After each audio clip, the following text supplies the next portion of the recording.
माता दीक्षा सविंदर हरदेव जी महाराज जी की जय। गुरु, मन को गुरु गुरु के शब्द से हम रंग लें। ये मन रूपी बर्तन जो है, जब तक गुरु नाम से सजेगा नहीं, भरेगा नहीं, संवरेगा नहीं, तब तक हमारे जीवन में गुरु को स्थान प्राप्त नहीं होगा। समर्पण नहीं कर पाएंगे हम अपना, और सतगुरु जी को यदि समर्पण नहीं हुआ तो निरंकार हमारे पास टिकने वाले नहीं हैं, क्योंकि ये साकार रूप में आकर हमें संभालते हैं और यहाँ पर संभलने का पूरा पूरा मौका दिया जा रहा है। हम देखें अपने जीवन में कि सतगुरु जी ने पार ब्रह्म परमात्मा से मिलाने के बाद हमें यूं ही तो नहीं छोड़ दिया है। तुलसीदास जी क्या कह रहे हैं? मैं कुत्ता राम का, मोतिया मेरा नाम। ये पट्टा राम नाम का मेरे गले में पड़ा हुआ है। यदि ये पट्टा नहीं होगा तो मैं आवारा कुत्ता कहलाऊंगा। तो क्या हमने भी निरंकार को देने वाले साकार सदगुरु बाबा हरदेव जी को अपनाया है, या सिर्फ ज्ञान लेकर और चालाकी चतुराही में पढ़कर हम इधर उधर दौड़ने की कोशिश में लगे हुए हैं? तो हमें फिर निरंकार भी मिलने वाले नहीं हैं। हम झूठी नगरी में पहुंच चुके हैं। फिर हम बारंबार बारंबार इस आवागमन में पड़े रहेंगे, मृत्यु और जीवन। ये जन्म और मृत्यु हमें सता रहे हैं, पर मानव समझ नहीं रहा है। इस ऊंचे स्थान को छोड़कर नीचाई की ओर जा रहा है। गुरु हमारे कितने कितने पापों को अनदेखा कर देते हैं। बस एक सतगुरु ही तो हैं जो अपनी संगत में हमें बैठाने से मना नहीं करते हैं। पर हमें संगति कैसे करनी है, हमें क्या करना है, ये हम तय करते हैं ना। दुर्योधन भी इनका है और अर्जुन भी इनका है। वास्तव में दासी की बात ये समझ में आती है कि इन्होंने हमें बना के भेजा है।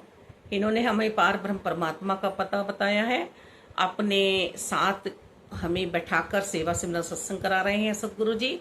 संतों की संगति दी है, सिमरन दिया है। तो ये इन्हीं की इच्छा है, पर मेरी इच्छा तो कुछ और है ना। मन दिया है इन्होंने और मन में दूषित कर रहा हूं। तो कैसे ध्रुव जैसा, प्रहलाद जैसा, मीरा जी जैसा, संत कबीर जैसा जीवन मेरा बनेगा? कितने कितने में बाइने लगा रहा हूं। ये बहाने मेरे पास हैं कि युगों युगों से कितने मुक्ति को प्राप्त हुए हैं, पर हमारा समय तो संत निरंकारी मिशन में सतगुरु बाबा हरदेव जी के समय में आया ना। फिर आज सतगुरु माता दीक्षा जी सेवा कर रही हैं। तो हम अपने ही शर्ट के बटन ठीक नहीं लगा रहे हैं, माता जी कह रही हैं। हम ज्ञान को तो लेके चलना चाह रहे हैं, पर ज्ञान उजाले में हम जीवन जी ही नहीं रहे हैं। हम तो औरों को भी अंधकार में लेके जा रहे हैं। हमने अपनी स्थिति क्या बना ली है? हमें बांटना क्या था और हम बांट क्या रहे हैं? दातार, अपनी स्थिति को हम संभाल ही नहीं पा रहे हैं। इस मन को गुरु गुरु गुरु गुरु की आदत डाल दो। जब प्रहलाद जी ने खंभ में से सुनी गुरु गुरु की आवाज, और दैत्य राज ने, उनके पिताजी ने कहा कि इसमें भी तेरा भगवान है क्या? उन्हें विश्वास हो गया कि इसमें मेरा भगवान है। चेतन में और जड़ में, सब में ही तो परमात्मा विराजमान है। आज वचन भी आ रहे थे, सतगुरु बाबा हरदेव जी हमें समझा रहे हैं 110 हरदेव वाणी जी में कि क्रोध, अहंकार, मोह ये हमें नहीं करना चाहिए, लालच। पर गृहस्थी में हम रहते हैं, तो यदि क्रोध हम अपने बच्चों पे नहीं करेंगे, गुस्सा अपने बच्चों पे नहीं दिखाएंगे, अंकुश नहीं रखेंगे, तो कभी कभी हमें इन बातों पे चलना भी होता है। क्योंकि यदि बच्चा हमारा कुछ अपने मन से कर रहा है, हमने उसे डांटा नहीं, उसे रोका नहीं, तो वो न जाने क्या से क्या कर बैठेगा। गृहस्थी है, पर इसमें फंसना नहीं है, मोह में फंसना नहीं है, क्रोध में फंसना नहीं है, लालच में फंसना नहीं है। जितना भी दैत्य भाव है, अहंकार, रोग, मानसिक, ये सब हमें अपने आप को ऊपर ऊपर से रखने हैं, क्योंकि हमें शेर जैसी दहाड़ भी तो देनी होती है ना। यदि हम माँ हैं, गौ भाव से हम जी रहे हैं कि प्यार ही कर रहे हैं, अपने बच्चे को हम जिब्या से चाट ही रहे हैं, हम दूध ही पिला रहे हैं, तो कहीं हमें शेर जैसी दहाड़ भी देनी पड़ेगी बच्चों को। पर हमें फंसना नहीं है। तो ये कौन समझा रहा है हमें? गुरु ही तो समझा रहे हैं। यदि हमारी माँ अच्छी हैं तो वो कहेंगे कि आज जाकर बेटी अपने घर में ससुराल वालों को प्यार करना, उनमें बस जाना, मुझे याद मत करना, अब इधर का तो मोह मत पालना। तो वो बच्ची ससुराल में बस जाया करती हैं, और नहीं तो मोह में ही फंसी रहती हैं दातार।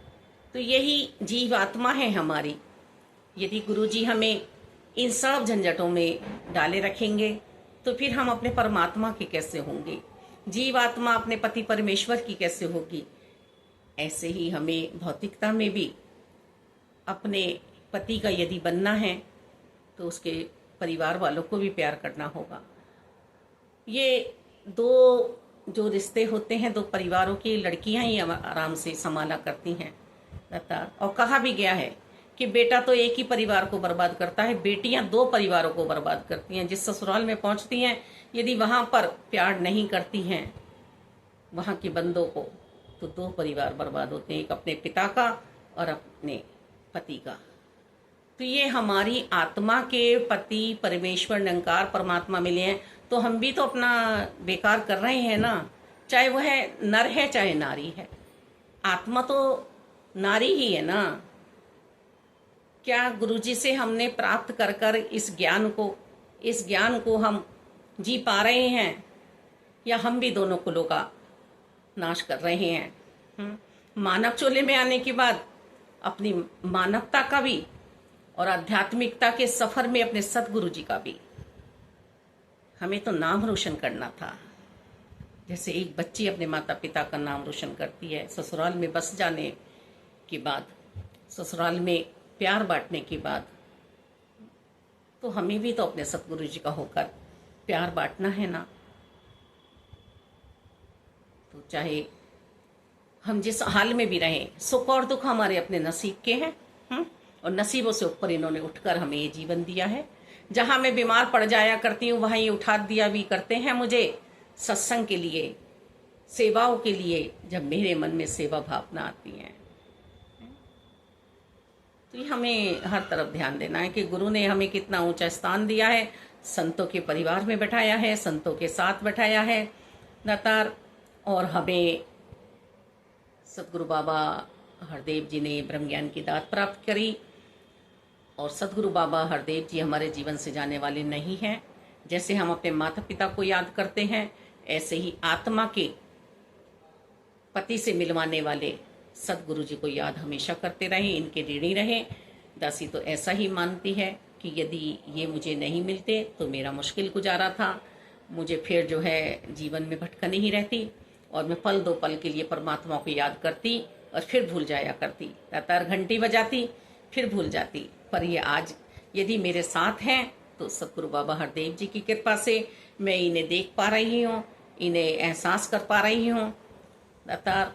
तो ये सब मेरे सतगुरु जी की कृपा है, और एक होनहार बच्ची बन के मैं अपने सतगुरु जी का नाम रोशन करती रहूं। धन्यवाद जी।